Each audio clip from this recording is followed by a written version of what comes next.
நாம் நம்முடைய அறிவானது தேவனை அறிகிற அறிவினால் நிரப்பப்பட்டிருக்க வேண்டும். அல்லேலூயா. வாசிங்க நீதிமொழிகளின் புஸ்தகம் 19ஆம் அதிகாரம் 2ஆம் வசனத்துல அப்படி சொல்லுகிறார், ஆத்மா அறிவில்லாமல் இருப்பது நல்லதல்ல, கால் துரிதமானவன் தப்பி நடக்கிறான். ஆத்துமா அறிவில்லாதிருப்பது நல்லது அல்ல. ஆத்மா என்பது என்ன? நம்முடைய நாம 3 அமைப்புகளால் கட்டப்பட்டிருக்கிறோம். ஒன்று ஆவி, மற்றொன்று ஆத்மா, மற்றொன்று சரீரம். இந்த 3ல் ஆவியின் மனிதன், நல்ல பாருங்க, ஆவியின் மனிதன் நிறைந்த அறிவை பெற்றவன். அல்லேலூயா. ஆவி மனிதன் குறைவு அற்றவன், ஆவி மனிதன் பரிபூர்ணம் உள்ளவன், ஆவி மனிதன் வல்லமை நிறைந்தவன், ஆவி மனிதனால் கூடாத காரியம் என்று ஒன்றும் இல்லை. இது எல்லாம் ஆவியில் இருக்கு. இன்னைக்கு அந்த அறிவே இன்னைக்கு சபைகளுக்குள்ளேயும் இல்லை. அடுத்தது இங்கே இருக்கிற அந்த அறிவு அது அங்கே தான் இருக்குது. அதை வெளியே வர்றதுக்கு எது மூல ஆதாரம் என்றால் நம்முடைய ஆத்துமா. அல்லேலூயா. அப்போ நம்முடைய ஆத்துமா இங்கே இருக்கிற இந்த அறிவை அறிந்து கொண்டால் அது நலமாக இருக்கும். அல்லேலூயா. அந்த ஆத்துமாவில் அது இல்லாதனால தான் பயம், சந்தேகம், கவலை, அவிசுவாசம், திகில், துக்கம், வேதனை, போராட்டம், கலக்கம், கலகம், திகில் எல்லாமே எங்கே தான் இருந்து கிளம்புது? நமக்கு ஆத்மாவில் தான் கிளம்புது. இந்த ஆத்மாவில் கிளம்புற அந்த இடம் கிளம்பும் போதே அறிகிற அறிவில் நிரப்பப்படுறதுமா அது கிளம்பாது. அல்லேலூயா. நம்முடைய ஆத்மாவில் தான் அது புறப்படும். புறப்படுகிற இடம் எதுனா நம்முடைய ஆத்மா. ஆனால் நம்ம ஆத்மாவில் நாம் தேவனை அறிகிற அறிவோடு இருந்தோம்னா ஆத்துமா அறிவோடு இருப்பது நல்லது. அங்கே வேதம் சொல்லுது, ஆத்துமா அறிவில்லாது இருப்பது நல்லதல்ல, ஆத்துமா அறிவோடு இருந்தால் நலம், நல்லது. அல்லேலூயா. செல்வி இங்கே வந்து உட்கார, அங்க நிற்கிறார். ஆத்துமா அறிவோடு இருந்தால் நலம். அப்போ அந்த ஆத்துமா அறிவை பெற்றுக்கொள்வதற்கு எது ரொம்ப ரொம்ப அவசியம்னா தேவனுடைய வார்த்தை. அல்லேலூயா. வேதத்தை நேரம் எடுத்து பேசிக்கொள், அதாவது முதல்ல வாசிக்கணும், அல்லது வேதத்தை குறித்து பேசுகிறவர்களோடு சேர்ந்து அதை கேட்டுக்கிட்டே இருக்கணும். அப்போ தான் நமக்கு ஆத்மாவுக்கு அந்த அறிவே கொஞ்சம் வரும். அடுத்தது தனிப்பட்ட முறையில் நம்மளாவே கடவுள் தேவனை அறிகிற அறிவு. அது வந்து நம்மளை சின்ன பிள்ளையிலே யோசிச்சு பார்க்கலாம். பட் இதுக்கு பைபிள் படிக்கவே தேவையில்லை. ஏப்பா இவ்வளவு பெரிய வானத்தை உண்டாக்கியிருக்கிறாரு கடவுளே, அந்த கடவுள் எப்படிப்பட்டவராக இருப்பாரு இப்படின்னு தேவனை அறிகிற அறிவில் நம்ம வளரணும். இவ்வளவு பெரிய உலகத்துக்கு எத்தனை 100 சூரியன் வச்சிருக்காரு? ஒரே ஒரு சூரியனை தான் வச்சிருக்கிறாரு. அப்போ இவ்வளவு பவர்ஃபுல்லான சூரியனை படைச்சு இவ்வளவு பெரிய உலகத்தையும் ஆள்றதுக்கு படைச்சிருக்கிறாருன்னா அவர் எப்படிப்பட்டவர்? அது தெரியாதனால தான் என்ன பண்ணுறோம்? விளக்கு போடுறோம், மெழுகுதிரி ஏற்றி வைக்கிறோம், சாம்பிராணி போடுறோம், ஊதுவத்தி கொளுத்தி வைக்கிறோம். என்னன்னா தேவனை அறிகிற அறிவில் வளரல. தேவனை அறிந்திருந்தா அவர் இவ்வளவு பெரிய உலகத்துக்கு எவ்வளவு பெரிய எத்தனை சூரியன் வச்சிருக்காரு? ஒரே ஒரு சூரியனை படைச்சிருக்கிறார். அப்போ அவர் எப்படிப்பட்டவராக இருப்பார்? அல்லேலூயா. காமனாவே நம்ம யோசிச்சு பார்க்கணும். இவ்வளவு பெரிய உலகத்துக்கு ஒரு சூரியனை படைச்சிருக்கிறாருன்னா அப்போ அவர் எப்படிப்பட்ட பவர் இருக்கும் அப்படின்னு தேவனை அறிகிறார். இன்னும் கொஞ்சம் கொஞ்சமாக நம்மளை யோசிச்சா வந்துடும். 50 வருஷத்துக்கு முன்னாடி தமிழ்நாட்டில் புளிக்குழம்பு, சாம்பார், ரசம், இதுக்கு மேலே ஒன்றும் வைக்க தெரியாது.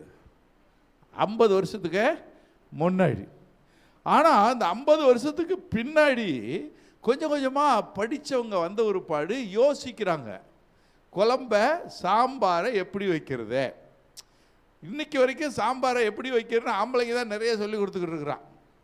நீங்கள் பார்த்தீங்கன்னா வாட்ஸ்அப்பில் ஆம்பளைங்க தான் சொல்கிறான் எப்படி சாம்பாரை வச்சு செய்யறது. அப்போ அது ஏன் கண்டுபிடிச்சாங்க? யோசிச்சாங்க. எப்படி யோசித்தார்கள். ஒவ்வொருத்தரும் அவங்கவுங்களா யோசிக்கிறாங்க. சிந்தாமணி சிக்கன் எப்படி செய்யறது, சிக்கன் 65 எப்படி செய்யறது, ஒரே கோழி தான், அதுலேயே அவன் எத்தனை விதவிதமாக அப்படி சொல்கிறான். செட்டிநாட்டு சிக்கன் எப்படி செய்யறது அப்படின்னா விதவிதமாக யோசிக்கிறான். புரியுதுங்களா? பிரியாணி தான், பாய் வீட்டு பிரியாணி நல்லா இருக்குன்னு அந்த காலத்து சொல்லுவாங்க. இப்போ எல்லாரையும் தூக்கி அடிக்கிற மாதிரி நிறைய பேர் கண்டுபிடிச்சி ஆளுக்கு ஒவ்வொரு ஒரு இன்க்ரிமெண்ட் இதை கூட்டி இதை குறைச்சி அதை அப்படி பண்ணி இப்படி பண்ணி அதை சூப்பராக்கி விட்டாங்க. இப்போ பாருங்கள், தெருக்கு தெருவே பிரியாணி கடை தான். மத்தியானத்தில் இந்த பக்கம் போயிட்டோம்னா போச்சு. திருவிழா மெட்ராஸில் தான் இருந்துச்சு, பங்க் கடை மாதிரி அது நிறைய வச்சுருந்தாங்க. இப்போ திருச்சியிலையும் அதே போல் இந்த ரீல்ஸில் பார்த்தீங்கன்னா இது இன்ஸ்டாகிராமில் அதான் போடுறான், நீ திருச்சியில் நீங்கள் சாப்பிட வேண்டிய இடம் அப்படின்னு அதையே நிறைய போடுறாங்க. அந்த காலத்தில் வேதம் சொல்லுது அவங்க தற்பிரியராகியும் எப்படி இருப்பாங்க, போஜன பிரியராகவும் இருப்பார்கள்ங்கிறது இந்த காலத்தில் அது நிறைவேறிக்கிட்டே இருக்குது. அப்படியே பிரியாணினதையுமே எல்லாருக்குமே ஒரு முகம் இருந்தது. அன்றைக்கி கூட ஒரு ரீல்ஸ் ஒரு இதில் கேட்குறான், ஒரு அம்மா சொல்லுது உங்கள் வீடு நிறையா என்ன இருந்தால் நல்லா இருக்கும் அப்படின்னு ஒரு இதில் கொஸ்டின் கேட்குறோம். ஒரு அம்மா சொல்லுது புரோட்டாவாக இருக்கணும். அந்த அம்மா சொல்லுது எவ்வளவு புரோட்டாவாக இருக்கணுமா. அப்போ அந்த நாக்கு என்ன ஆயிடுச்சு, புரோட்டாவுக்கு அடிமையாகி புரோட்டா சாப்பிட்லாம், நானும் சாப்பிட்றேன் தான், அது என்ன பண்ண அடிமையாகக்கூடாது. வீக்லி ஒன்ஸ் இல்லை மந்த்லி ஒன்ஸ் சாப்பிட்லாம், தப்பு கிடையாது. அந்த பிள்ளை என்ன சொல்லுது, வீடு முழுவதும் புரோட்டாவாக நிரம்பி இருக்கணும். அப்போ என்னன்னா ருசிக்கு அடிமை உலக, அதாவது இந்த அறிவு அந்த அம்மாவுக்கு கம்மியாக இருக்குது. புரியுதுங்களா? நார்ச்சத்து இல்லாத ஒரு உணவு புரோட்டா. நார்ச்சத்து இல்லாத உணவை சாப்பிட்டுக்கிட்டே இருந்தால் என்ன ஆகிடும், சீக்கிரத்தில் அவுட் ஆகிடுவாங்க. ஆனால் அது தெரியல. புரோட்டா என்றைக்குமே நிறைய சாப்பிடாதீங்க, நல்லது அல்ல. அதில் என்ன இல்லை, நார்ச்சத்தை முழுக்க எடுத்துட்டோம், சாஃப்டாகிறதுக்காக நிறைய கெமிக்கல்ஸ் ஆட் பண்ணுறாங்க. அதனால் அது வாய்க்கு நல்லவா இருக்கும், ஆனால் வயிற்றுக்கே நல்லதல்ல. தினம் சாப்பிடக்கூடாது. எனக்கே ஒரு நாள் நீங்களும் ஒரு ஆசைப்பட்டோமா சாப்பிடுங்க, தப்பு கிடையாது. ஆனால் அதுக்கே அடிமையாகிடக்கூடாது. சரி, நம்ம சப்ஜெக்ட் வருவோம். அப்போ ஏன் இன்னைக்கு உணவை கண்டுபிடிச்சாங்கன்னா இவங்க யோசிக்கிறவங்க கண்டுபிடிச்சிட்டாங்க. இது சாப்பாட்டு அறிகிற அறிவு விட்டுருங்க. நம்ம கடவுளை அறிகிற அறிவில் நம்ம என்ன பண்ணணும், யோசிச்சிங்கன்னா யார் கடவுளை அறிகிற அறிவில் வளர்றாங்களோ அப்போ தான் அவங்களுக்கு ஆத்மாவுக்கு அறிவு வரும். கடவுள் எப்படிப்பட்டவர்? சாதாரணமாக கடவுள்லாம் எப்படிப்பட்டவர்? கோபக்காரர். கடவுள் என்ன பண்ணுவார், நம்மளை தண்டிப்பார். கடவுள் ஏங்க ஏன் ஒவ்வொரு கோயிலுக்கு வெட்டினதுமே எல்லாம் அவன் பயந்து நடிக்கிட்டு நின்று இப்படி போகிறான். கடவுள்னாவே அவன் என்ன ஆயிரும், அப்படியே நடுங்குவான். நம்ம 15-20 வருஷம் பைபிளை தூக்கிட்டதுனால அதுக்கு வேறு மாதிரி பேசுவோம். நான் போது ஜென்ரலாக பேசுங்க. கடவுள்னாவே என்ன இருக்குது, எல்லாருக்கும் வந்துடும் ஒரு பயம். எதுக்குப்பா சாமி குத்தம், வேணாம். சாமி எதுவுமே என்ன வந்துடும், பயம் வரும். புரியுதுங்களா? ஆனால் நம்ம சாமியை அறிகிற அறிவில் வளர்ந்ததுனால சொல்கிறோம் அவர் அன்பு மிக்கவர், அவர் அன்புள்ளவர். பாவம் செய்யாதரான்னு சொல்லியிருந்தோம், அவன் மீறுதல் பண்ணி சாப்பிட்டப்ப கூட எங்கே இருக்கிறாயின்னு கூப்பிட்டுட்டு அவன் மேலே இறக்கப்பட்டவர். பாவம் செஞ்சுட்டேன்னு உடனே கண்ணை குத்தி காய வெட்டி அப்படி அவனை அழிச்சிடல. அவர் என்ன பண்ணுறாரு, அவர் மேலே இறக்கப்பட்டு நீ ஏன்டா நான் வேண்டான்னு சொன்ன கறியை போய் நீ சாப்பிட்டியா, அதனால தானே இப்படி ஆயிட்ட. சரி, அப்போ அவர் அதுக்கு அவன் என்ன பதில் சொல்கிறான், ஆண்டவரே நான் நல்லா வந்தான், நீ கொடுத்தீல ஒரு பொண்டாட்டி, அவளால் தான் கட்டு போயிட்டேன். யாருக்கு முதல்ல அல்வா கொடுத்தான், ஆதாம் எடுத்து ஆண்டவனுக்கே கொடுக்குறான். நீ கொடுத்த பொண்டாட்டியால் தான் அப்படி அவன் ஆரம்பித்த காலம் தான் இன்னைக்கு வரைக்கும் பொண்டாட்டியை வச்சே ஓடுது எல்லா கதைகளும். சொல்லுங்களேன், அவன் யோசிச்சு பாருங்க. அவன் அறிந்த அறிவில், ஆனால் அப்படி பேசியும் அவர் டென்ஷன் ஆகலை. அவர் என்ன பண்ணல, டென்ஷன் ஆகல. உனக்கு போய் ஒரு மனைவியை கொடுத்தனே, நான் கொடுத்ததுக்கு நம்மளாக இருந்தால் வேற மாதிரி பேசுவோம். அவர் என்ன பண்ணுறாரு, அதையும் மறந்துட்டு, சரி நீ இந்த போட்டிருக்கிற ட்ரெஸ்ஸு அசிங்கமாக இருக்குதுடா, நல்லா இல்லைவா அப்படின்னு சொல்லிட்டு ஒரு மிருகத்தை அடித்து கொண்டு வந்து 2 பேருக்கு ஒரு வஸ்திரத்தை உடுத்தி விற்று அவங்கள அப்படி அவங்க மனசு வந்து காயப்பட்டு போச்சே. ஐயோ நான் நிர்வாணியாக இருக்கிறேன், என் பிள்ளை வந்து கஷ்டப்படுறான், வேணாம் வேணாம், தப்பு பண்ணியிருக்கான், நல்லா பாருங்க பாவி, அவன் பாவம் செஞ்சுட்டான், அவன் தண்டனைக்கு உரியவன், அவனை தண்டிக்கணும், ஆனால் தண்டிக்கலை. அவர் சொல்கிறார், ஏன்டா இப்படி இருக்க, சே வா இருன்னு சொல்லி உடனே ட்ரெஸ் எடுத்துக்கொண்டு வந்து ட்ரெஸ். அப்போ அவர் எப்படிப்பட்டவர், கிருபையில் ஐஸ்வர்யம் உள்ளவர், அன்பு மிக்கவர். அப்போ தேவனை அறிகிற அறிவில் நம்ம என்ன பண்ணணும், வளரணும். 1 நாள் 2 நாள் இல்லைங்க, அனுதினமும் தேவனை அறிகிற அறிவில் நீங்கள் வளரணும். இதுக்கு வந்து வேதமும் வேணும். நீங்கள் வெளியில் 4 பேரை பார்த்து உங்கள் அறிவுக்கு நீங்கள் வேலை கொடுத்தீங்கன்னா போதும், நிறைய தேவனை அறிகிற அறிவில் நீங்கள் வளர முடியும். ஏன்னா எல்லாரையும் அவர் நேசிக்கிறார். நேசிக்கிறதுனால தான் உலகத்துக்கு மழை வருது, நேசிக்கிறதுனால தான் எல்லாருக்கும் உணவு கொடுக்கிறார், நேசிக்கிறதுனால எல்லாருக்கும் அந்த சூரியனை வீச செய்கிறார், நேசிக்கிறதுனால தான் இப்படி எல்லாமே அவர் என்ன செய்கிறாரு, எல்லா மனிதரை அவர் நேசிக்கிறார். அப்போ தேவன் அன்புள்ளம் கொண்டவரே தவிர அவர் அடித்து துன்புறுத்தி நம்மளை மாட்டினியா வா அப்படின்னு இழுத்து பிடிச்சி உதச்சி நம்மளை நியாயம் தீர்க்கிற தேவன் அல்ல அப்படின்னு சொல்லி, அப்போ தேவனை அறிகிற அறிவில் வளரும். அடுத்தது சத்தியத்தை அறிகிற அறிவிலும் வளர வேண்டும். நல்லா புரியுங்க, உண்மை இருக்கிறது. சத்தியம்னா என்ன, சத்தியம்னா என்ன, மாறாது. உண்மை மாறும்.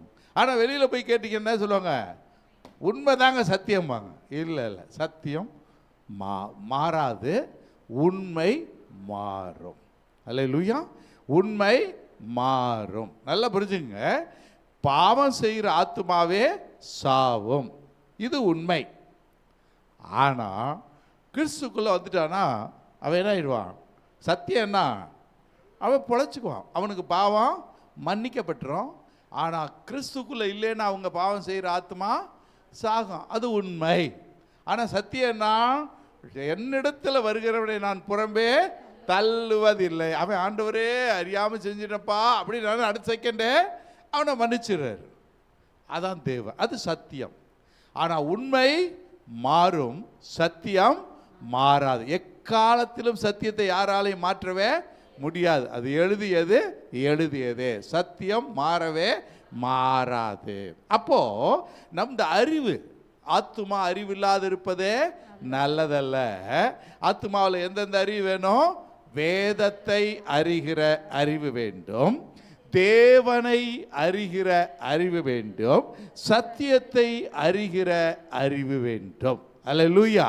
இன்னும் அதில் சப்டிவிஷன் நிறைய போட்ட காலத்தை அறிகிற அறிவு வேண்டும், நிறைய போகலாம். நம்ம ஷார்ட்டாக அதை 3 முடிச்சுக்கலாம். அப்போது இந்த அறிவு எதுக்கு தேவை, நம்முடைய ஆத்துமாவுக்கு ரொம்ப ரொம்ப ரொம்ப ரொம்ப ரொம்ப தேவை. இந்த ஆத்துமாவுக்கு அந்த அறிவு இல்லாததுனால தான் இன்றைக்கி ரட்சிக்கப்பட்டுட்டா கூட நம்ம என்ன பண்ணுறோம், நம்மளை யாராக நினச்சிக்கிறோம். முதல் பாயிண்ட் நம்ம பார்த்தோம்னா நம்மலாம் யாருங்க, மனிதர்கள். ஆனால் மனிதர்களா இல்லை, தேவனால் பிறந்தவர்கள். இந்த சத்தியம் நமக்கு தெரியும், ஆனால் தெரியாது. பிரச்சனை வந்த நேரத்தில் என்ன ஆயிடுவோம், மனுஷனாகவே இருப்போம். நம்ம மனுஷனாகவே இருப்போம். நம்ம மனிதர்கள் தான், ஆனால் வெறும் மனிதர்கள் அல்ல, நாம் தேவனால் பிறந்தவர்கள். அல்லேலூயா. என்னங்க, தேவனால். யோவான் சுவிசேஷம் 1 அதிகாரம் 12-13 வாசிங்களேன். யோவான் 1:12-13. அவர்கள் அவருடைய நாமத்தின் மேல் விசுவாசம் உள்ளவர்களாய் அவரை ஏற்றுக்கொண்டவர்கள் எத்தனை பேர்களோ அத்தனை பேர்களும் தேவனுடைய பிள்ளைகளாகும்படிக்கு அவர்களுக்கு அதிகாரம் கொடுத்தார். ஆமென். அவர்கள் இரத்தத்தினாலாவது மாம்ச சித்தத்தினாலாவது புருஷனுடைய சித்தத்தினாலாவது பிறவாமல் தேவனாலே பிறந்தவர்கள். இப்ப நம்மள யாரால் பிறந்தவர்கள், தேவனாலே பிறந்தவர்கள், தேவனுடைய பிள்ளைகள். அல்லேலூயா. தேவனுடைய பிள்ளைகள் என்று சொல்லும் போதே அப்ப தேவன் வேறு நாம் வேறு அல்ல. நல்லா புரிஞ்சுக்கணும். தேவனுடைய பிள்ளைகள் அவர் அப்பான்னு கூப்பிட்டாவே நம்ம அவருடைய பிள்ளைகள். அவர் பிள்ளைகள் ஆன உடனேயே நம்ம யாருக்கு சமமான மாதிரிறோம்? அவருக்கு, தேவனுக்கு. இப்படின்னு வேதத்தில் நிறைய சொல்லப்பட்டிருக்கிறது. அதை இன்னைக்கு சபையை ஏற்றுக்க மாட்டேங்குது. அதை நம்மளாம் போய் அப்படி இல்லை இல்லைங்க. எழுதுனதை ஆமான்னு ஏற்றுக்கிறவன் தான் ஆவிக்குரியவன். யாராக இருக்கட்டும், எழுதின வசனத்தை ஆமான்னு சொன்னால் ஆவிக்குரியவன். மாம்சத்தில் எதிர்த்தோம்னா அப்போ நம்ம ஆவிக்குரியவர்கள் அல்ல. வசனம் ஆவியின் சிந்தைன்னா என்ன?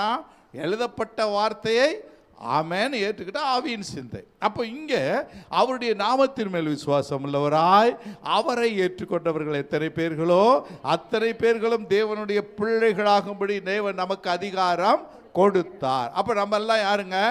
மனிதர் அல்ல. நம்மளை எப்போவுமே மனுஷனாகவே நினச்சிக்க கூடாது. பக்கத்து வீட்டில் ரசிக்கப்படாதவங்க இருந்தாங்கன்னா அவங்க மனுஷன்தான், அவங்க மனுஷன்தான். ஆனால் நீங்கள் மனுஷன் அல்ல. நல்லா புரிஞ்சுக்கோங்க.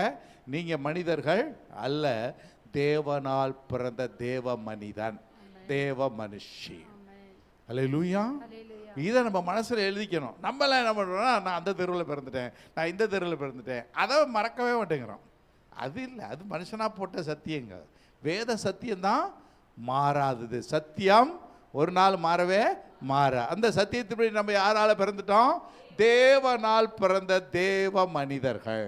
அதுக்கு அடுத்து பார்த்தீங்கன்னா 1 பேதுருவின் புஸ்தகம் 1ஆம் அதிகாரம் 23, 24 அங்கே சொல்றாரு, வாசிங்களேன்.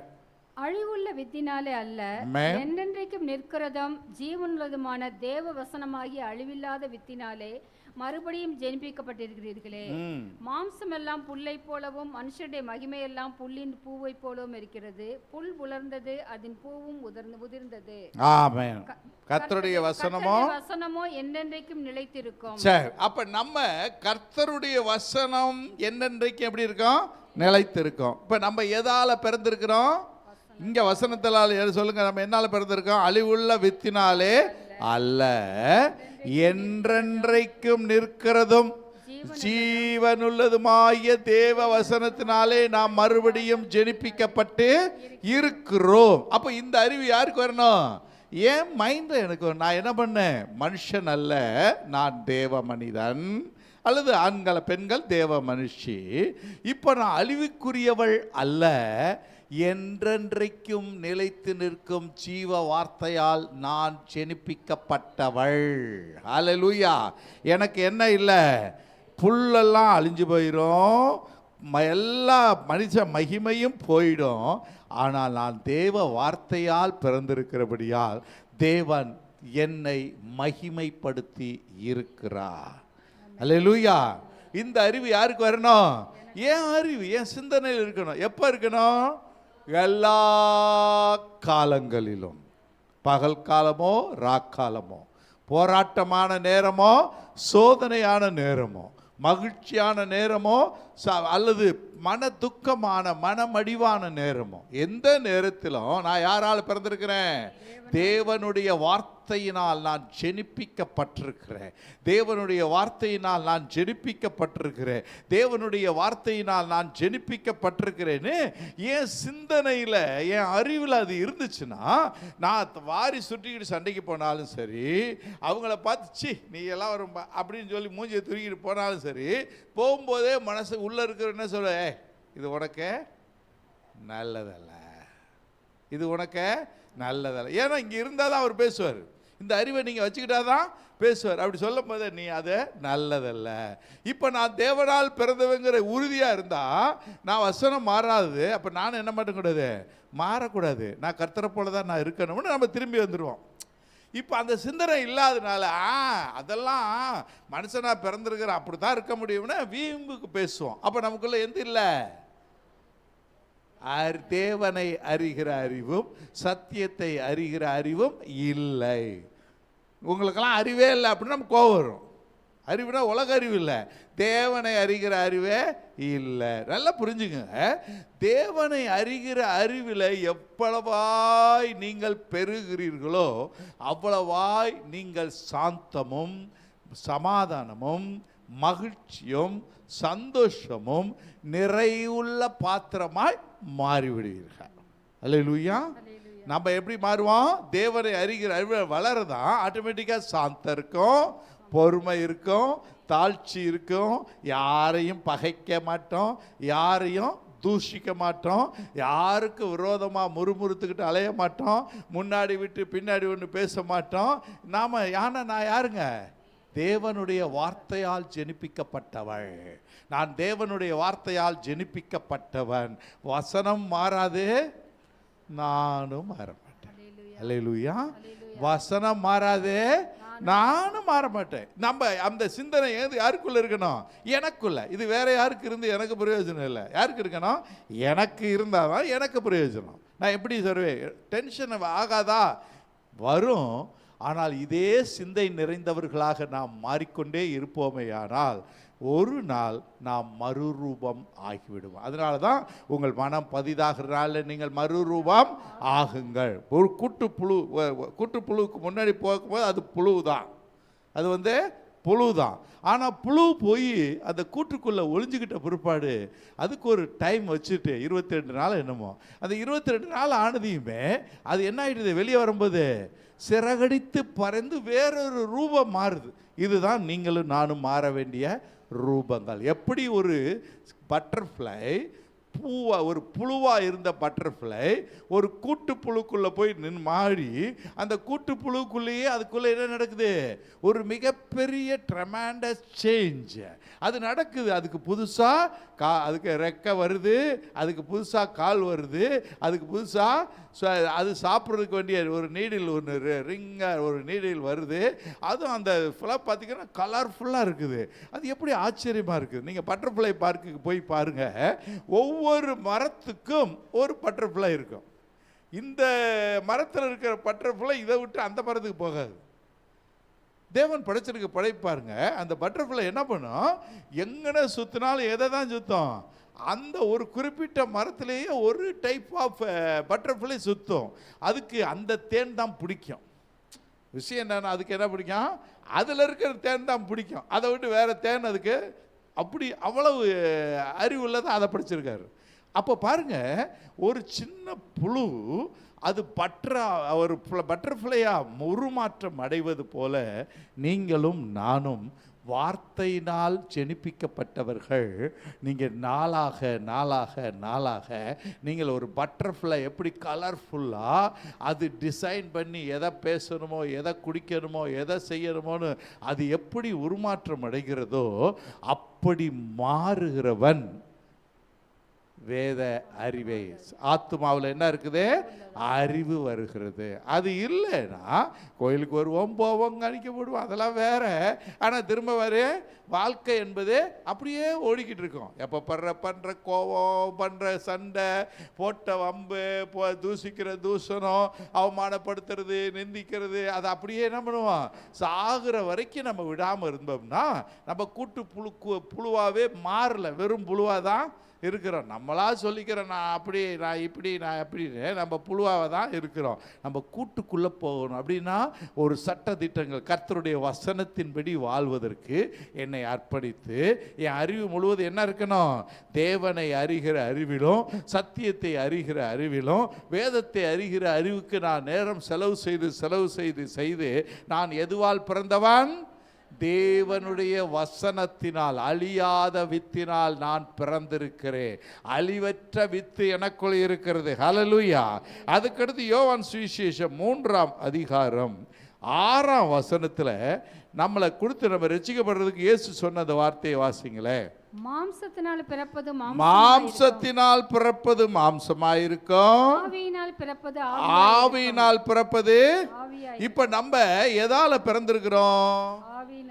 முதல்ல பிறந்தது மாம்ச பிறப்பு, ரெண்டாவது பிறந்தது ஆவியின் பிறப்பு. இதை எடுத்துக்கிட்டு நிறைய பேர் ஞானஸ்தானத்துக்கு இதை பேசிக்கிட்டு, அதெல்லாம் இல்லை. இங்கே ஆவியில் நீ பிறக்கிற, ஞானஸ்தானம் தனி. இதை கூட ஞானஸ்தானத்தை போடுவாங்க. இல்லை, நீங்கள் ஆவியில் மறுபடியும் பிறக்க வேண்டும். அப்போ வார்த்தையினால் பிறக்கணும், இயேசு கிறிஸ்துவை ஏற்றுக்கொண்டு பிறக்க வேண்டும், ஆவியில் நாம் பிறக்க வேண்டும். யார் ஒருவர் ஆவியில் பிறந்தா நம்ம எப்படியா இருப்போமா? வசனம் சொல்லுது, ஆவியில் பிறந்தவன் ஆவியா இருக்கிறான். நம்ம எப்படிதான் இருக்கணும்? ஆவி அப்படின்னா அர்த்தம் என்ன? ஆவினா என்ன? பிடிக்க முடியாத மாதிரி எப்படி ஆயிடுவான்? ஆவிலாம் சொல்லுங்களேன், ஆவினா எப்படி இருப்போம்? ஏற்கனவே வார்த்தை சொன்னோம்ல, ஆவினா என்ன? என்னுடைய வார்த்தைகள் ஆவியாயும் ஜீவனுமாய் இருக்கிறது. அப்போ வார்த்தையாவே மாறிடுவான். நாம் என்னவா மாறிடுவோம்? தேவனுடைய வார்த்தையாவே மாறுவோம். இதுதான் பரலோகம் நம்மிடத்தில் எதிர்பார்க்கிறது. நாமும் இதை தேவனை அறிகிற அறிவிலே வளர, நான் இப்பொழுது ஆவிக்குரியவன், நான் ஆவியாக இருக்கிறேன். அல்லேலூயா. இப்போ நான் ஆவி, நல்லா புரிஞ்சுக்கங்க, நான் பேசுகிற வார்த்தையும் ஆவி. நான் பேசுகிற வார்த்தை என்ன? ஆவி. அது என்னவா இருக்குது? ஆவியாயும் ஜீவனாயும் இருக்கிறது. இப்போ நான் பேசுகிற வார்த்தை ஆவியாயும் ஜீவனுமாக இருந்தால், நல்லா புரிஞ்சுக்கங்க, நான் ஜீவனை பிறப்பிக்கிறவளாய் நாம் இருப்போம். அல்லேலூயா. ஆவியாயும் ஜீவனும். நம்ம பேசின வார்த்தை ஆவி, ஆனால் எதை பிறப்பிக்கிற இன்னைக்கெல்லாம்? ஆவியவா மரணத்தையா? சொல்லுங்களேன். மரணத்தை தான் ஜாஸ்தி நேரம் பிறப்பிக்கிறோம். புரியுதுங்களா? ஆவியான தேவன் ஆவியா இருக்கிறார். அவருடைய வார்த்தை ஆவியாயும் ஜீவனுமா இருக்கிறது. இப்போ நாமும் ஆவியா இருக்கிறோம். நம்முடைய வார்த்தை எப்படிப்பட்டது? ஆவியாயும் ஜீவனுமா இருக்கிறது. நான் ஜீவனுக்குரிய வார்த்தைகளை பேசும்போது ஜீவனுக்குரிய தேவன் அந்த வார்த்தையை நிலைநிறுத்த வந்து விடுவார். அல்லேலூயா. அப்ப நான் ஆவியா இருந்துகிட்டே நான் பேசுறதெல்லாம் எந்த வார்த்தையா இருக்குது? மரணத்துக்குரிய, அழிவுக்குரிய, துக்கத்துக்குரிய, நஷ்டத்துக்குரிய, கஷ்டத்துக்குரிய, சோதனைக்குரிய, வெறுப்புக்குரிய, கசப்புக்குரிய, எதிர்காலம் முழுவதும் வேதனையை கொண்டு வரக்கூடிய இப்படி மரணத்துக்குரிய வார்த்தைகளையே நான் பேசிக்கிட்டே இருப்பேன்னா மேல்படியா என்ன பண்ணுவான்? நம்ம வீட்டுக்குள்ள கலகம், வருத்தம், சண்டை, போராட்டம், தரித்திரம், பற்றாக்குறை, அவமதிப்பு, அழுகை, கண்ணீர், புருஷன் பொண்டாட்டிக்குள்ள சண்டை, ஒருத்தர் ஏற்றுக்கொள்ளாம வெளியில் வரும்போது வாயத்து பெரிய தெரிஞ்சால் புருஷன் பொண்டாட்டி மாதிரி வருவாங்க. வீட்டுக்குள்ளே என்ன பண்ணுவாங்க? நாயும் பண்ணி மாதிரி உள்ளே இருக்கும். அவள் அந்த ரூமில் இருந்தால் இவன் இந்த ரூமில் இருப்பான். மாறி மாறி சுற்றி அலைவான். அது காரணம் என்ன? நீ ஆவி, நீ பேசின வார்த்தைகள் ஜீவனுக்குரியதல்ல, நீ பேசின வார்த்தைகள் மரணத்துக்குரியது. அல்லேலூயா. நல்லா புரிஞ்சுக்கங்க, நாம் தேவனால் பிறந்திருக்கிறோம், ஆவியால் பிறந்திருக்கிறோம். என் தேவன் ஆவியானவர், நானும் ஆவி. ஆவியாகிய நான் இந்த ஆத்மாவுக்குள்ளேயும் சரீரத்துக்குள்ளேயும் என்ன இருக்கேன்? வாசம் பண்ணிக்கிட்டு இருக்கிறேன். அந்த ஆவி மனிதன் ஆகிய நான் தான் perfect man, gentle man, powerful man. எல்லாருக்கும் ரட்சிக்கப்பட்டீங்க. நீங்களா ரட்சிக்கப்பட்டீங்களா? நீங்கள் ஃபுல்ஃபில் ஆயிடுறீங்க. எந்த இதில்? ஆவியில். ரோட்டில் போகும்போது செத்துட்டாலே அடுத்த செகண்ட் ஆவி ஆகிடுவோம். யார்கிட்ட போயிடுவோம்? தேவனோட போயிடுவோம். ஏன்? நம்ம யார் என்னவா இருக்கோம்? ஆவியாக இருக்கிறோம். அப்போ நம்ம இதை பார்க்க தெரியாதனால மாம்சத்தையே நிறைய பார்த்து மாம்சத்துக்குரியவே பேசி இன்னைக்கு நம்ம அழிஞ்சிடுறோம். இல்லைங்க, நாம் ஆவிக்குரியவன் ஆவிக்குரியவைகளை சம்பந்தப்படுத்தி காண்பிக்கிறான். அப்போ என்ன பண்ணணும்? ஆவிக்குரியவர்கள் நம்ம ஆவிக்குரியவைகளையே பார்க்கணும், பேசணும். அப்போ எது பேசக்கூடாது? மரணத்துக்குரிய, அழிவுக்குரிய, கஷ்டத்துக்குரிய, நஷ்டத்துக்குரிய, தண்டனைக்குரிய, சோர்வுக்குரிய எல்லா விதமான நெகட்டிவ் வேர்ட்ஸ் முழுவதுமே நம்ம வாழ்க்கையில் நம்ம வாயிலிருந்து வரவே கூடாது. விளையாட்டுக்கு தான் சொன்னேன், சும்மா சொன்னேன் இல்லை. இதெல்லாம் பிசாசுடைய தந்திரங்கள். ஏன்னா உங்கள் வார்த்தைக்கு பவர் இருக்குன்னு யாருக்கு தெரியும்? அவனுக்கு நல்லா தெரியும், ஆனால் உங்களுக்கு தெரியாது. நீங்கள் வாட்டில் போவீங்க, பேசுவீங்க, கண்டதெல்லாம் பேசுவீங்க, கண்டதெல்லாம் வாயை திறந்து பேசுவீங்க. அந்த வார்த்தைக்கு பவர் கொடுத்து அந்த வார்த்தையை உங்கள் வாழ்க்கையில் செயல்படுத்த சத்துரு அழைவான். அதுக்காகத்தான் நீங்கள் ஒரு நாள் படுக்கும் ஞாபகம் வந்தால் அப்பயே பண்ணிவிடுங்க. இல்லைன்னா படுக்கைக்கு போகும்போது நமக்கு மட்டும் அந்த அதிகாரம் இருக்குது. ஆண்டவரே, இந்த நாள் முழுதும் நான் என் பிள்ளைக்கு விரோதமாக, என் பிள்ளைகளுக்கு விரோதமா, அல்லது என்னுடைய சரீரத்துக்கு விரோதமா, அல்லது என்னுடைய கணவருக்கு மனைவிக்கு விரோதமா, எங்களுடைய பொருளாதாரத்துக்கு விரோதமா நான் பேசியிருந்தேன்னா அந்த வார்த்தையெல்லாம் இயேசு கிறிஸ்துவின் நாமத்தில் நான் என்ன பண்ணுறேன்? கேன்சல் பண்ணுறேன். ஏன்னா என் வார்த்தைக்கு என்ன இருக்கு? பவர் இருக்கு. நான் யாரு? ஆவியால் பிறந்தவன். நான் ஆவியால் பிறந்ததுனால என் ஆவியிலிருந்து வர்ற வார்த்தைக்கு அவ்வளவு வல்லமை. இந்த வார்த்தையை கடைசி நாளில் எங்கே கொண்டு போயிருமா? நியாய தீர்ப்புக்கு வரைக்கும் போயிடும். நீங்கள் கேன்சல் பண்ணாமல் விட்டுட்டீங்கன்னா நீங்கள் என்ன பண்ணிடுங்க? கேன்சல் பண்ணுங்க. இதுகாரம் உங்கள் பிள்ளைகளை குறித்து, உங்கள் குடும்பத்தை குறித்து, உங்கள் பொருளாதாரத்தை குறித்து, உங்கள் கணவரை குறித்து, உங்கள் மனைவியை குறித்து, உங்களுடைய எதிர்காலத்தை ஆமாம் நான் என்ன அப்படி ஏதோ உணர்ச்சி சொல்லி இதான் பேசியிருப்போம். அந்த வார்த்தைகளை எல்லாம் என்ன பண்ணி ஆகணும்? கேன்சல் பண்ணணும். இல்லைன்னா அந்த வார்த்தைகளை பிடித்து கொண்டு சத்துரு திரும்ப நம்முடைய வாழ்க்கையில் நம்ம ஜெபம் அழுது அப்புறம் ஜெபம் பண்ணுவோம். அழுது ஆண்டவரே என்னுடைய பொருளாதாரத்தை சரியும், இந்த ஆளோட வாழ்ந்து இவன் என்னையா அளவாக வைக்க போகிறான், இவன்லாம் ஒன்றுக்கு லாய்க்கலன்னு டென்ஷனில் பேசியிருப்போம் நிறையா. அப்புறமேல வந்து ஜெபம் பண்ணுவோம் ஆண்டவரே அப்படின்னு. அப்போ என்னாகும்? நம்மளுடைய ஜெபம் வேணால் மணிக்கணக்காக இருக்கும், ஆனால் நாம் அழிவுக்குரிய, துன்பத்துக்குரிய, துக்கத்துக்குரிய, நஷ்டத்துக்குரிய, கஷ்டத்துக்குரிய பேசின வார்த்தைகள் அவைகளை மூடிவிடும், செயல்படுத்த விடாது. அப்போ என்ன பண்ணுங்க?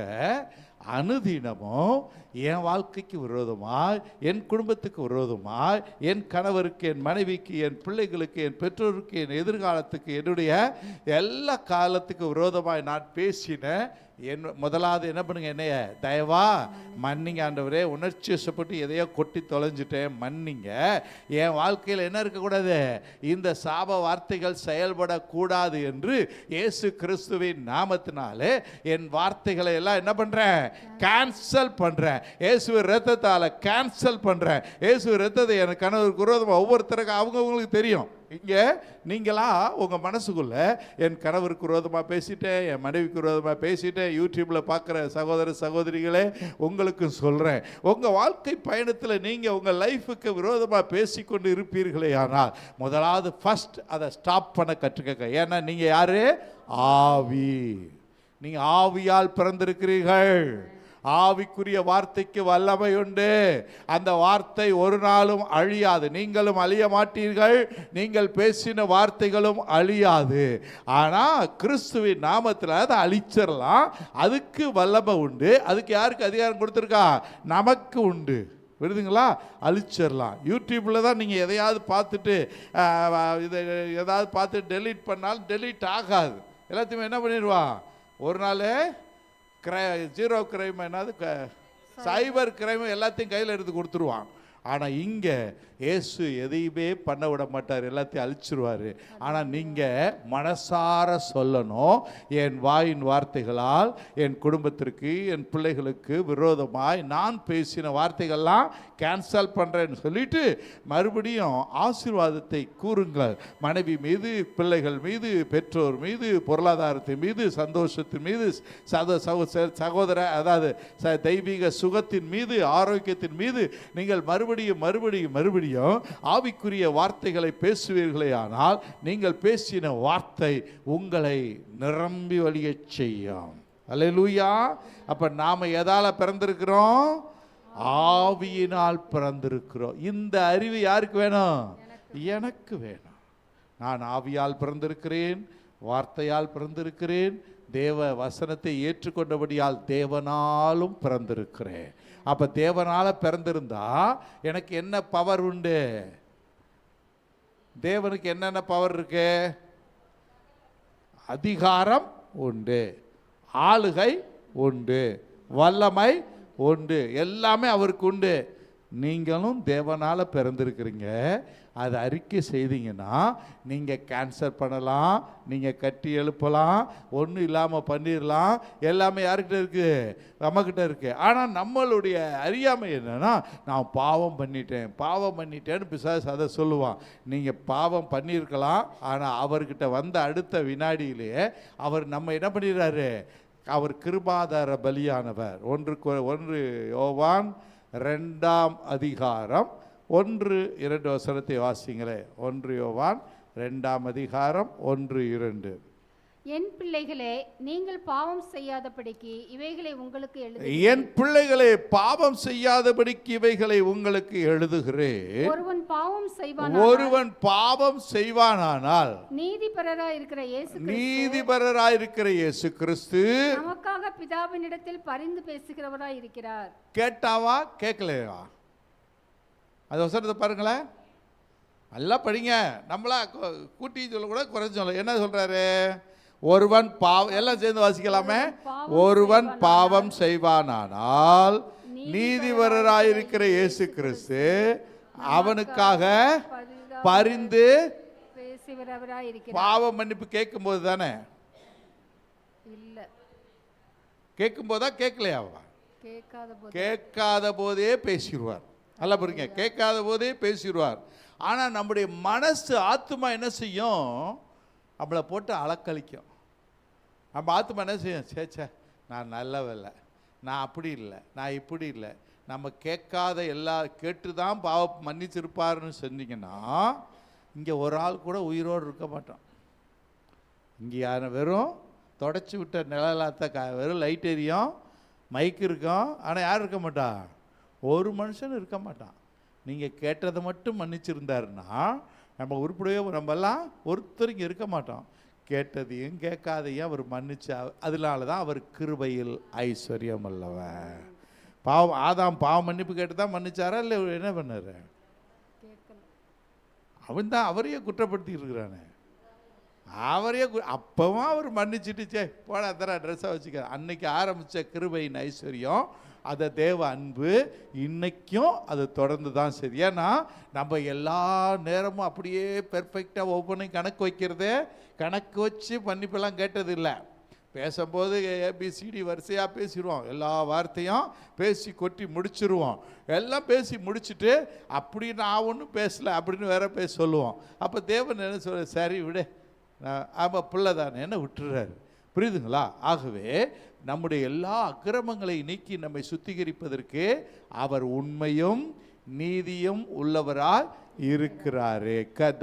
சர்வ லோகத்தின் பாவங்களை சுமந்து தீர்க்கிற தேவ ஆட்டுக்குட்டியா இருக்கிறாரு, கிருபாதார பலியா இருக்கிறாரு. அப்போ அதனால நம்மெல்லாம் பொழைச்சி வாழ்ந்துகிட்டு இருக்கிறோம். புரியுதுங்களா? ஆனா அதுதான் சொல்லணும்னு சொல்லி அப்படியே வாழ்ந்தோம்னா நம்மளை குறித்து அவர் நினைச்சிருக்கிற நினைவை நாம் செயல்படுத்த முடியாமல் போகும். நல்லா புரிஞ்சுக்கோங்க. நம்ம ஆவியில பிறந்ததுனால அதனால அப்படிதான் நடக்கும், அப்படின்ட்டு போயிட்டோம்னா அது நம்ம சாதாரண மனுஷன். நம்மளை அப்படி அதுக்காக படைக்கல. நீங்க இந்த பூமியில ஆவியில பிறந்த நீங்க ஆவியில பார்க்கவும், ஆவியில ஆளுகை செய்யவும், ஆவியில ஜீவிக்கவும் அவர் விரும்புகிறார். அல்லேலூயா. அப்ப ஆவியில பிறந்திருக்கிற நாம ஜென்ரலாக சாதாரணமாக இது நான் சொன்னது பாவம் மன்னிப்பு அதெல்லாம் மன்னிச்சுடுவாருங்க, ஒன்றும் இல்லைங்கன்னு வாழ்ந்துட்டு போயிட்டோம்னா என்ன ஆயிரும்? செத்தா மோசத்துக்கு போயிடுவோம். அதுக்காக உங்களை நீங்கள் படிக்க வைக்கல. உங்கள் பிள்ளைய ஒரு ஐஏஎஸ் படிக்க வச்சுட்டு, இல்லை ஒரு எம்பிபிஎஸ் படிக்க வச்சுட்டு, இல்லை ஒரு இன்ஜினியரிங் காலேஜ் முடிக்க வச்சுட்டு உங்கள் பிள்ளை வீட்டில் படுத்து நிம்மதியாக தூங்கிட்டே இருக்கிறான்னு வச்சுக்கோங்களேன். ஆம்பளை பிள்ளையோ பொம்பளை பிள்ளையோ, நமக்கு என்ன இருக்கும்? வயிறு பத்திக்கிட்டு எரியும். எரியுமா எரியாதா? இது மாதிரி தான் உன்னை வார்த்தையில் பிழைக்க வச்சேன், உன்னை ஆவியில் பிறக்க வச்சேன், என்னைய மாதிரியே உன்னை படைச்சிட்டேன். ஆனால் நீ என்ன பண்ணுற? ஒன்றுமே இல்லாத குப்பை மாதிரியே அலைஞ்சிக்கிட்டு இருக்க, அலையிறியே. உன்னால் எனக்கு என்ன பிரயோஜனம்? ஏன்னா அவர் இந்த ஸ்தானத்தில் நிற்கிறதுக்கு நம்மளை இவ்வளவு தகுதி கொண்டு படுத்திங்க வச்சுட்டாரு. அவங்கள எதுக்காக வச்சாரு? அவருக்கு பிரயோஜனம். அவருக்கு என்ன பிரயோஜனம்? ஆத்ம ஆதாயம் தான் முதல் பிரயோஜனம். நம்ம எப்படியாவது இந்த வீடு கட்டிட்டோம்னா, எப்படியாவது இந்த கடனில் அடைச்சிட்டோம்னா, எப்படியாவது இந்த பிள்ளைகளை படிக்க வச்சிட்டோம்னா, எப்படியாவது நம்ம ஒரு கார் வாங்கிட்டோம்னா நம்ம இது நினைக்கிறோம். அவர் என்ன சொல்றாரு? இதெல்லாம் ஓடுற ஓட்டத்தில் நான் கொடுக்கறது நீ இதை போய் எப்படி ஆளுங்கிறத காட்டலாம். இதெல்லாம் நான் ஏற்கனவே உனக்கு ஆயத்தம் பண்ணி வைத்தவைகள் கண் காணவும் இல்லை, காது கேட்கவும் இல்லை, தேவனோ நமக்கு அது ஆவியில் நீ வெளிப்பாடு மட்டும் வாங்கிக்க. நான் வச்சிருக்கிறத நீ வெளிப்பாடு பெட்டினா வாங்கிக்குவேன். ஆனால் இந்த பூமியில் ஆவியில் தேவனை போல நீ இருக்கிற, நீ என்னைய மாதிரி இந்த பூமியில் என்ன பண்ணணும்? நான் செய்த கிரியைகளை தானும் செய்வான், இவைகளை பார்க்கலும் பெரிதான கிரியைகளை செய்வான் என் புள்ளன்னு சொல்லி அவர் பார்க்குறார். அல்லேலூயா. நம்ம என்ன நினைக்கிறோம்? அதனால எல்லாம் ஒன்றும் இல்லைங்க, அப்படி நம்ம ஒன்றும் செய்ய வேண்டிய, நம்மளாம் நம்மளை ஏமாற்றிக்கிறோம். அதான் அப்போ அப்படி செய்கிற பிள்ளை அப்படி இருந்துச்சுன்னா, அதுதான் சிம்பிளாக சொன்னேன். உங்கள் வீட்டு பிள்ளைய படிக்க வச்சுட்டா, நீங்கள் வீட்டுக்குள்ளே படிக்க வச்சு, இந்த பிள்ளை வீட்டுக்குள்ளேயே ஆகி 28 வயசு ஆகிடுச்சு, நான் 30 வயசு ஆகிடுச்சுன்னு வைங்களேன், இன்னமும் வேலை தேடலன்னு வச்சுக்கோங்க. என் தம்பி பையன் போன மாதம் திண்டுக்கல் போயிருந்தேன். என் தம்பி மகன் எத்தனைடா வயசு? 28. எங்கடா வேலைக்கு போனேன்? இன்னும் போகல. மரியாதை அடுத்த வருஷம் உனக்கு கல்யாணம் பண்ணுவேன், நீ அதுக்கு முன்னாடி எங்கேயாவது விழுந்தடிச்சு முதல் வேலையை தேடு. சும்மா எம்சிஏ படிச்சுட்டு சும்மா உட்காந்துருக்குறான். என்ன இல்லை, இந்த கடைக்கு போனால் அவன் கடைக்கு போகணும், வீட்டுக்கு போனால் இதையா வேலை? எம்சிஏ படிச்சுட்டு நீ என்ன பண்ண? அடுத்தது ஒரு குடும்ப தலைவன் ஆகணும்டா. புரியுதுங்களா? இப்போ அது எப்படி ரொம்ப முக்கியமாக பேசுகிறோமோ, அதுபோல் நீங்கள் ஆவியில் குழந்தையா பிறந்த அன்னைக்கு வேற, ஆவியில் வளர்ந்து வந்துட்டு கடைசிக்கு அப்படியே கிளவன் ஆகி செத்து போயிட்டீங்கன்னா அவருக்கு என்ன இருக்கும்? ஒரு பிரயோஜனம் இல்லை. பிள்ளையை பெற்று கல்யாணம் ஆகாமல் செத்து போன மாதிரி அப்படி வச்சுக்கோங்களேன். ஒரு பிள்ளையை பெற்று வளர்த்து அது கல்யாணம் ஆகாமல் செத்து போச்சுன்னு வைங்களேன், அதனால என்ன, இந்த பூமிக்கு என்ன பிரயோஜனம்? அந்த சந்ததிக்கு என்ன பிரயோஜனம்? ஒன்றும் இல்லை. அதுபோல ஆவிக்குரிய மகனாக தேவன் நம்மை தெரிந்தெடுத்திருக்கிறார். அவருடைய அந்தஸ்தை, சம அந்தஸ்தை நமக்கு கொடுத்திருக்கிறார். அவரை போல பார்க்க, அவரை போல பேச, அவரை போல செயல்பட, அவராகவே வாழ நமக்கு அதிகாரம் கொடுத்திருக்கிறார். அதை வைத்து நாம் இந்த பூமியிலே அதிகார பிரபுக்களாக, வல்லமை படைப்புகளாக, பாத்திரங்களாக நாம் செயல்பட வேண்டும். அல்லேலூயா. பார்த்தீங்கன்னா ஆதி ஆகமத்திலேயே அந்த அதிகாரத்தை மனுஷனுக்கு கொடுத்தாரு. ஆதி ஆகமத்திலேயே பார்த்தீங்கன்னா செழிப்பை கொடுத்தாரு. கடைசி வரைக்கும் என்ன பண்ணுறாரு? அந்த அதிகாரத்தை கொஞ்சம் கொஞ்சமாக கொடுத்துக்கிட்டே இருக்கிறாரு. நீ செய்யின்னு சொல்கிறாரு, செழிப்பையும் கொடுத்துக்கிட்டே இருக்கிறாரு. நம்ம என்ன பண்ணுறோம்? செழிப்பையும் பெற்றுக்க மாட்டோம், அதிகாரத்தையும் பெற்றுக்க மாட்டோம். அழுது ஜெபம் பண்ணி பெற்றுக்கோம்னு நம்மளா ஒரு புது ரூட்டு போட்டுட்டு, அந்த ரூட்டு கடைசிக்கு முடியாத ரூட்டு போய் பார்த்து கொஞ்ச நாள் கழிச்சு சீச்சி இந்த பழம் புளிக்குங்கிற கதை மாதிரி நம்ம அப்படியே போயிடுறோம். இல்லைங்க, நமக்காக தேவன் யாவையும் செய்து முடித்து விட்டார். கிறிஸ்துவுக்குள் நீங்கள் யார் இருக்கிறீங்க? புது சிருஷ்டியா இருக்கிறீர்கள். பழையவைகள் எல்லாம் ஒழிந்து போயின, எல்லாம் புதிதாயின. இது எங்க நடந்துச்சு? என் சரீரத்திலையா, என் ஆத்மாவிலையா? எங்க நடந்துச்சு? என் ஆவியில். அதனால தான் ஆவி மனுஷன் என்ன மனுஷன்? Fulfil man. அவன் பவர்ஃபுல் மேன். அவன் குற்றமற்றவன். அவனுக்கு நியாய தீர்ப்பு இல்லை, அவனுக்கு தண்டனை இல்லை. அவன் எங்கே விழுந்து செத்தாலும் அடுத்த நிமிஷம் அங்கே போயிடுவான். ஏன்னா ஆனால் இப்போ அதை ஃபுல்லாக நம்ம இப்போ ஒவ்வொருத்தருமே ஒரு பரலோகம். ஆக்சுவலாக சொன்னீங்கன்னா ஒவ்வொருத்தருமே ஒரு பரலோகம். ஆனால் ஏன்னா உங்கள் தேவனுடைய ராஜ்யம் எங்கே இருக்குது? அவர் எங்கே இருக்கார்? நமக்குள்ளே இருக்கார். அந்த ராஜ்யம் எங்கே இருக்கு? அவரில் இல்லாத ஏதாவது இருக்குதா? எல்லாமே இருக்குது. ஆனால் தனியாக கேட்டா இல்லைங்க. அப்போ நமக்கு என்ன இல்லை? ஆத்மா அறிவு இல்லை. ஆத்மாவில் அறிவு இல்லை. இந்த அறிவை வளர்க்கறதுக்கு நேரம் எடுத்து நான் சொன்ன இந்த 3 அறிவையும், தேவனை அறிகிற அறிவு, வேதத்தை அறிகிற அறிவு, சத்தியத்தை அறிகிற அறிவு, இந்த 3 அறிவையும் உங்கள் ஆத்மாவுக்கு நீங்கள் இன்புட் பண்ணிக்கிட்டே இருந்தீங்கன்னா, நீங்கள் போன வருடம் இருந்தது போல இந்த வருடம் இருக்க மாட்டீர்கள், இந்த வருடம் இருப்பது போல அடுத்த வருடம் இருக்க மாட்டீர்கள், மாறிக்கொண்டே இருப்பீர்கள். அவருக்கு பிரயோஜனமுள்ள பாத்திரங்களாய் இருப்பீர்கள். அல்லேலூயா. இல்லைன்னா இருக்குது. இப்போ பிரியாணி செய்யறதுக்கு வாங்கின பாத்திரத்தில் தினமா பிரியாணி செஞ்சுக்கிட்டு இருக்கிறோம். அந்த பாத்திரம் ஆனால் எங்கே இருக்குது? வீட்டில் தான் இருக்குது. அது மாதிரி தான் நம்மளும் அவருக்கு பிரயோஜனம் இல்லாத படைப்பா. ஆனால் வீட்டில் அவரோட தான் இருக்கிறோம். எங்கே இருக்கிறீங்க? நானும் ஆண்டவர் ஒன்றா தான். எதுக்கு? அவர் என்னைய பயன்படுத்தலை அப்படின்னு நம்ம சொல்லுவோம். அவர் சொல்லுவார், நீ வா, கேளுங்கள், அப்பொழுது உங்களுக்கு, நீ கேட்டீன்னா நான் உனக்கு தர்றேன். அவர் கேட்குறதே, நான் ஏற்கனவே எல்லாத்தையும் உனக்கு எல்லாத்தையும் உள் வச்சு உனக்கு கொடுத்துட்டேன். கேட்குற எவனோ பெற்றுக்கொள்கிறான். நான் ஊழியம் செய்ய வரேன்னா வேண்டான்னு தடுத்துறாரு இல்லை. நான் வல்லமையை கட்டவிழ்க்கன்னு வேண்டான்னு சொல்கிறாரு இல்லை. நான் அப்போ செய்யாது யார் வேலை? நம்முடைய வேலை. பிரியாணி பாத்திரம் மாதிரி பிரயோஜனம் இல்லாத பாத்திரமாக வீட்டுக்குள்ளே மூலையில் கிடக்கிறோம். வருஷத்துக்கு ஒரு நாள் அந்த பிரியாணி பாத்திரத்தை, கிறிஸ்மஸ்ஸு, ஈஸ்டரு, அப்புறம் வேறு என்றைக்காவது உங்களுக்கு பர்த்டே, வெட்டிங் டே அப்படின்னு சொல்லி வருஷத்துக்கு ஒரு 4 நாள் அந்த பாத்திரம் பயன்படுது. மற்ற நேரம்லாம் அந்த பாத்திரத்துக்கு வேலையே இல்லை. இது போல் நம்மளும் அப்படித்தான். இப்போ இந்த பாத்திரம் எப்படி இருக்கு? பிரயோஜனமற்ற பாத்திரம் இல்லைங்க, அது பிரயோஜனமான பாத்திரமா, அது பிரயோஜனமாக பாத்திரமாக செயல்பட வேண்டியது யாருக்கிட்ட இருக்கு? எனக்கிட்ட இருக்கு. இந்த அறிவை நான் புதுப்பித்து கொண்டு, உயிர் மீட்சி கொடுத்து கொண்டு, அதில் வளர்ந்து கொண்டு, அதற்கென்று நான் நேரத்தை செலவழித்து கொண்டே இருப்பேனே. ஆனால் நான் ஒரு புது சிருஷ்டியாய், புது படைப்பாய், பாத்திரமாய் மாற முடியும். இதுக்கு என்ன வேணும்? நமக்கு ஆசை. என்ன வேணும்? ஆசை. நமக்கு என்ன பெர்மனெண்ட்டாக ஒரு ஆசை. நேற்று இந்த லண்டனுக்கு போகிறதுக்காக இங்கே ஒரு மீட்டிங் ராஜேஷ் வச்சுருந்தார். இங்கே நம்ம சர்ச்சில் நடந்துச்சு. அப்போ வேறு சர்ச்சு பிள்ளைங்க 2 பிள்ளைங்க வந்துச்சு. அதுங்கள்ட்ட கடைசியாக பேசினேன், ஏம்மா உன் புருஷன் போகிறா, நீ போகலையா? நான் போக மாட்டேன். ஏன்னு? நான் இங்கே ஊழியம் செய்யணும்.